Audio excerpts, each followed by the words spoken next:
SCO meeting where Modi and Putin and Xi were together. It was a major moment for the rise of multipolarity. But now we have to focus in specifically on China, which had a stunning display of military might in the capital, and with Xi Jinping and millions of Chinese soldiers, service members, all gathered in, immaculate uniforms, a production for the ages, which a single message to Washington: do not mess with us. We are one of you now. You have to deal with it. So we have some video that we can show all of you. I mean, one of the most, stunning things actually was Kim Jong-un. I believe this is one of the first ever international meetings he's ever even taken part of. Vladimir Putin was right there next to him in basically, as I talked about, the rejoining of those two countries in the post-Ukraine environment. But you can just see the pomp, the circumstance, the pageantry, the actually being able to march in formation, all of their uniforms that were put together. I mean, there's only one audience in the world for all of this. It's Washington. And they're actually, this is the scary part, because what do we see here? We have ICBMs and other missiles capable of hitting anywhere on the globe, 30 to 60 minutes. They had a stunning display, really, of a lot of their new military technology. By the way, they don't have supply chain problems. They don't have Lockheed Martin stocks and other things that they have to deal with. They have got one singular goal, which is, America, you will not mess with us. If we want to take over Taiwan, we'll damn well do it. If we want to continue to fund Russia, we will. And by the way, that's why we're starting a new pipeline. It's not an accident that Russia and North Korea were standing there side by side. And if anything, I think that picture with Modi, with Putin at the SCO, and now with North Korea and Kim Jong-un standing by that side is a perfect symbol of the failure of U.S. diplomacy, because at every single instance, this was avoidable. We had the Putin summit. We could end the war in Ukraine if you really wanted to. You could, absolutely. We could restore decent relations with Russia and find some sort of agreement, rapprochement or whatever with Ukraine. With North Korea, Trump met with North Korea. He met with Kim Jong-un. He shook his hand. All sort of this developed. But the one thing is, in both times, he refused to drop the neocon line. With North Korea, he's like, but you got to give up your nukes. And they're like, no, it will never happen. It will quite literally never happen. So drop it. Nor should they. Nor should, by the way, they would be look at our foreign policy. Idiots to do so. Yeah. So they're like, no, it's not happening.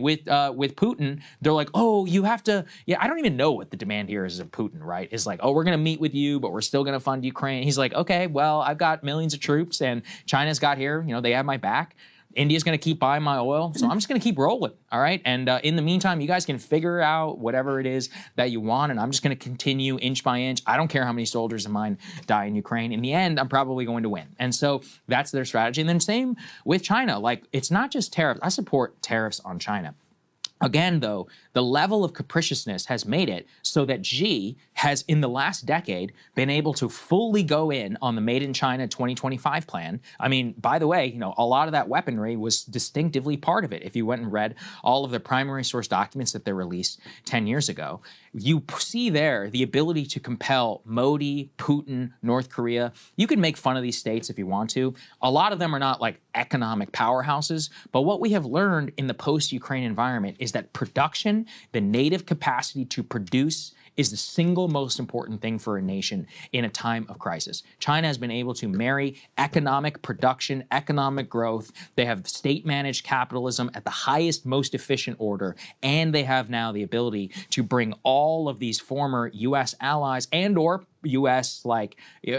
states which were able to engage with the United States, go in with China and say, hey, they're going to be a better partner to me. So combined with their deterrence, their weaponry, just the sheer might of their economy, of their defense sector, anybody in Washington who's dealing with the bullshit that we are today should be deeply afraid. And this is scary because as someone who's been covering this for literally a decade, I remember reading those 2025 plans.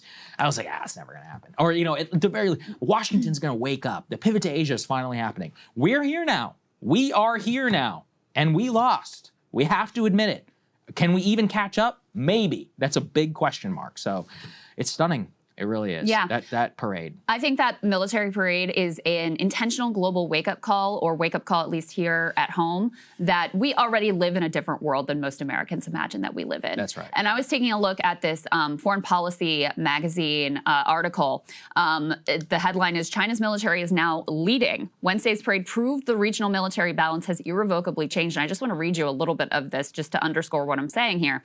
It's now widely accepted that the story Western countries once told themselves about China's technological development, it's a mere imitator of Western tech, it steals IP, its successes result from wasteful public subsidies, is inadequate. I would say that's putting it kindly. This story still has some elements of truth, but is much less true than it used to be. China is today an innovator and a technological leader in robotics, electric vehicles, nuclear reactors, solar energy, drones, where they make 70 to 90% of drones made in China, by the way, guys, high-speed rail, and AI. If confirmation were needed, the September 3rd military parade through Beijing confirms that we must add military tech to this list. It's no longer enough to say that China's military is catching up or that it's copying foreign military equipment designs. China is now innovating, and it is leading.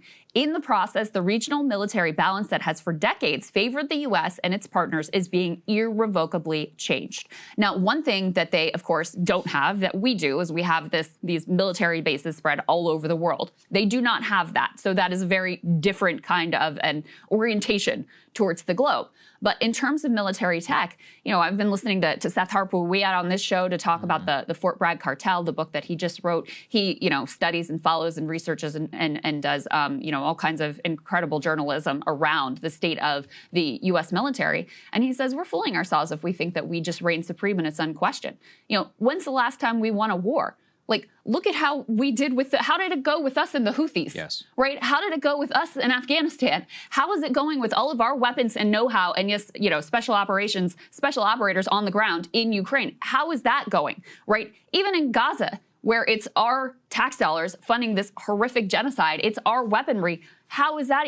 Hamas is still able to operate and able to, you know, to take out IDF soldiers at times. So we're sort of living in a delusion about our unquestioned military superiority. And I think, you know, for anyone who's paying attention, this parade is one symbol that should help to pop that bubble. Absolutely. I think I said this last, it's the analogy. I was having dinner with somebody and who was very knowledgeable about U.S. defense. And the analogy is that the United States, in the lead up to World War II, our technological advantage was simple: production. More than anything. So the B-17, the B-29, they were not the world's greatest aircraft, but we could just make a shitload of them. You know, the Nazis invented the V-2 rocket. They invented the first jet engine, the first jet aircraft that the United States actually had to engage with above the skies of Germany. Guess what? We still won, even with the technically less superior aircraft. Why? Because you could produce a ton. There's great stories. You know, the Japanese Zero was one of the most sophisticated airplanes of its time. But, you know, the production, after it was eventually bombed away, the Japanese would have to, like, use a horse-drawn cart to bring a newly finished piece of material to another. Now we are the Japanese and the Germans. We have this stunning B-2. It costs $2 billion, but we don't have the oil to put in it. We don't have the production facility or others to create the ammunition that goes into the basic gun. Now, what China has been able to do is not only match U.S. stunning technology, they have the entire supply chain to deal with it if they need to. They have the economic might and all the ability to sustain all of that. Meanwhile, we're living in a service-based, financialized, ridiculous system where I was just telling you today, FanDuel is now going to fund public transportation so that fans can get to an Eagles game in Philadelphia. The government can't fund it because FanDuel is stepping in. Well, that's the reality. Our military parade was funded by what? Palantir and Coinbase. Yeah. I mean, it's we sick. have It's actually some sick. of that. Let's put that B2, please, up on the screen. This is a symbol of our, you know, we can't march. Compare and contrast. It's all, yeah, look at this. Just compare and contrast. Look, I do not want to be in a position where I'm putting down our service members, you know, and they probably didn't have a lot of time to prepare for this because it was shoddily and hastily put together. The individual people in there, I have nothing but deep love and respect for. what I have concern about Oh my is God. what? Is the system that places them in potentially harm's way and has failed them, and at the same time is raping the American taxpayer who has to spend $1 trillion a year for this nonsense. Take a look at their GDP per spending per capita on military and then compare it to ours. That's the most important thing. The other thing that we all need to grapple with is that Xi and Putin, they are megalomaniac, crazy, but smart. And that we have megalomaniac crazy, but not smart. And just to show you all, this particular clip is Xi and Putin chatting about how anyone could live to 150 with I mean, these guys are obsessed with transhumanism and with living forever in the exact same way, but they may actually be able to do it. Let's take a listen. In the past, people rarely lived longer than 70 years, but today, they say that at 70, you are still a child. Human organs can be continuously transplanted. The longer you live, the younger you become, and can even achieve immortality. So you can even achieve immortality. The longer right? you live, the younger you become. I mean, and I've talked about this with Putin. He's a czar. Xi, I mean, he's the new Song emperor. Like, these guys are not communist or, they're like, oh, he's the new Soviet Union. Guys, read a book. Like, you have to go way, way deeper. And if you look at the way that they talk about the Chinese elites in particular, they look at themselves as the inheritors of a 2,500-year-old culture. They're not looking at themselves as history began with Mao Zedong. That's part of it, but it is part of a much, much broader picture. And so, in a way, it's like the old world is punching back. And here in the U.S., True. like, we're just... This is what Yegor says to me. He's like, maybe the aberration was like, U.S. of Western dominance in the world, that the historical tradition is actually China being the leader of the world. Yeah, Lex Friedman asked me that. We did a podcast. He's like, will the American empire fall? And I was like, well, statistically, yeah. Like, it's like, it's like asking, are we going to one day die? Yeah, like, I said, so there's a Fight Club quote, on a long enough timeline, the survival rate for everything drops to zero. Exactly. So yeah, if you look at exactly. The aberration in China was that during the 1900s, it was weak and it was divided. A lot of it kind of was... It depends. It's complicated, but the point, just broadly, is that where they see their, historical, where they see themselves today, is on a long timeline that we can barely conceive of in their culture and in their history. And so this will be the single most important battle for the 21st century. It might be a hot battle. It might be economic. Who knows? But it is the story of our time. You really cannot grapple with it unless you are all the people alive who really had to deal with psychologically the rise of either Nazi Germany or the Kaiser Imperial Germany. That's what it was like to live through. When you were the British Empire and the sun never set upon you, and then all of a sudden you have this, state Germany, this new state, and they're ramping up industrial production and science, and it caused all kinds of destabilization, and nobody really knew what to deal with. And it ended in the First World War. It was a catastrophe, an absolute catastrophe. And I don't have any faith that our statesmen today are smarter and able to deal with this crisis. And the people back then were I've read a lot of their primary documents, correspondence. They were a hell of a lot smarter and thinking deeply, and they still weren't able to avoid, some sort of horrific. Trump is just in it for himself. Like, he only cares about what he can squeeze out of the state. Because it's not Trump, it's Biden. But, it's the system. Sure, but it also in this moment, like, Trump has accelerated. Yeah, I agree. This is the Trump effect. Like, he has accelerated the coming together of these world leaders, and you even had some, attempted rapprochement between South Korea and North Korea in the context of this. And I think it's also important to remind, because we talked about this earlier in the week, the purpose of this parade in part is to recast the narrative of World War II and the post-World War II order, and to put China at the center of that, and China as a leader and the true sort of heir to the post-World War II order. So it's, narratively and propaganda, from a propaganda perspective, it's interesting as well. Oh, absolutely. It is fascinating to see them try to reclaim the World War II. I do get it in a certain way. I think, 20 million Chinese died in the Second World War fighting the Japanese.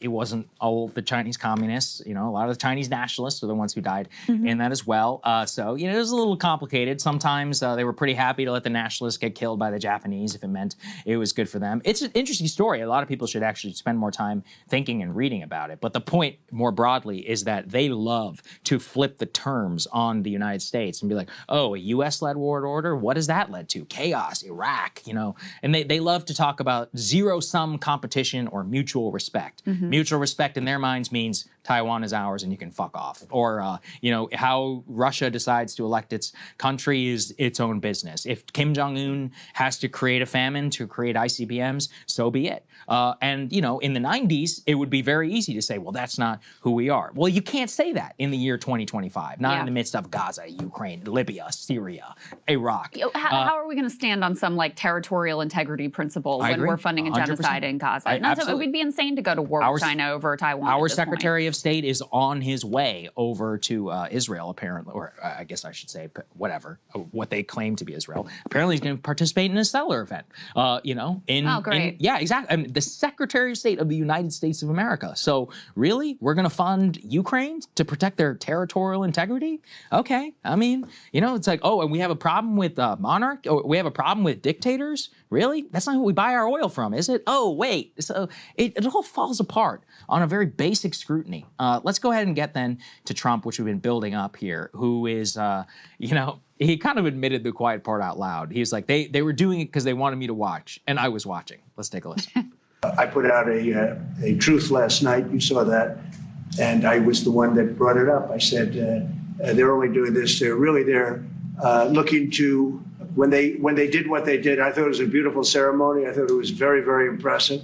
But I understood the reason they were doing it, and they were hoping I was watching, and I was watching. My relationship with all of them is very good. We're going to find out how good it is over the next week or two.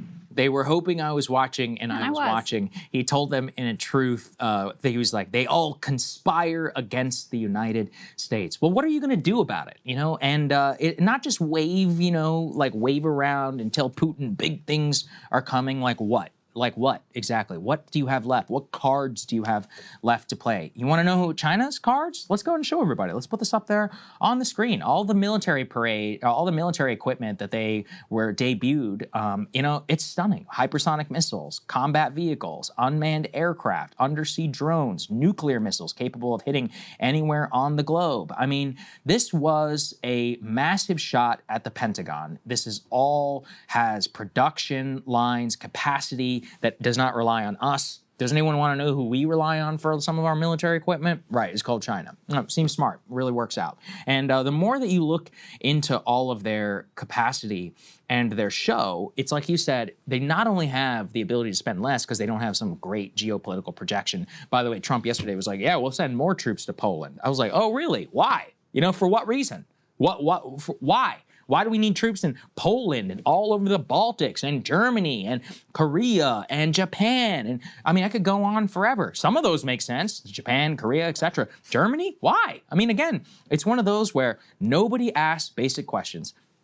Keep cutting these checks to the Pentagon. And that's what it looks like when you're actually intelligent and you think deeply about what this is all going to look like and potentially should look like in the future should anything happen. The last thing we wanted to mention was about Korea, because this was actually very interesting. Let's go and put this last part up on the screen. Obviously, Korea, one of the top 10 trading partners of the United States, one of the most important U.S. allies in all of Southeast Asia, actually sent their speaker in parliament to shake hands with Kim Jong-un at the Beijing military parade. Now, why is that important? Well, it used to be in the first Trump administration that the United States was the one who was trying to broker some sort of peace and or, you know, rapprochement between the South and the North. But now the Koreans, who, you know, look, not exactly in love with China, are sending delegations to the Beijing military parade. And basically a word to Washington is, you treat us like shit. They don't treat us so bad over here, even though we have all of our differences. And they're willing to shake hands with Kim Jong-un and potentially broker some sort of peace via China without the United States. It would be a disaster. So everybody keep their eye on this. I know it can seem tedious and more, but I mean, it really is like, it's like the 1930s or the early 1900s all over again. Like the entire world order is being rewritten before our eyes. It's not that hard actually to figure out. What's hard to figure out is how to avoid what usually happens when something like this does seem like it's on the horizon. The last thing I wanted to mention was this story, which again challenges dollar supremacy. Can we go ahead and put B7, please? Which is developing countries have been swapping out of dollar debt to cut their borrowing costs. They say that sovereign borrowers are now turning to lower interest rate currencies such as the Chinese renminbi and or the Swiss franc to get around the fluctuations in the interest rates of the dollar set by the Federal Reserve. So just another little thing that we can look at just broadly about all of the signs of where things are going. I'm not a BRICS person. I'm not saying it's all happening, tomorrow and the end of the U.S. empire. That's not how it works. The point is that sometimes it takes decades. And the initial signs, though, if you're smart enough, you can see that they start to rhyme with a lot of problems, which is probably a good segue to our economy block, which is about how we have troubling signs in our economy and a lot is fake. So let's get to it. Hey, if you like that video, hit the like button or leave a comment below. It really helps get the show to more people. And if you'd like to get the full show ad-free and in your inbox every morning, you can sign up at breakingpoints.com. That's right. Get the full show, help support the future of independent media at breakingpoints.com.